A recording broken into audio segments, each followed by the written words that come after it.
Enabling the mirror front camera feature on your iPhone 16 helps preserve the natural perspective you see in the viewfinder when taking selfies, making your photos appear more intuitive and true to what you see.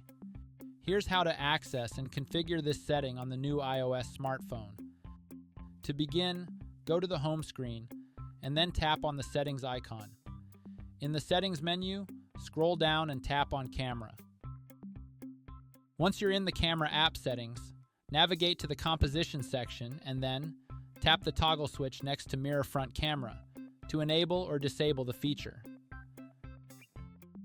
To test the new setting, launch the camera app, switch to the front camera and take a selfie.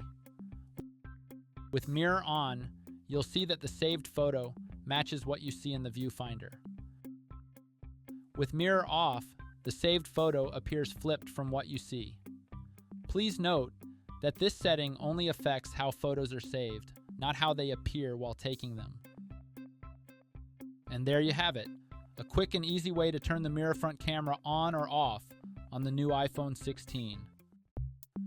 Please subscribe to this channel if you found this video helpful. Thank you for watching, and stay tuned for more helpful smartphone tutorials and troubleshooting guides.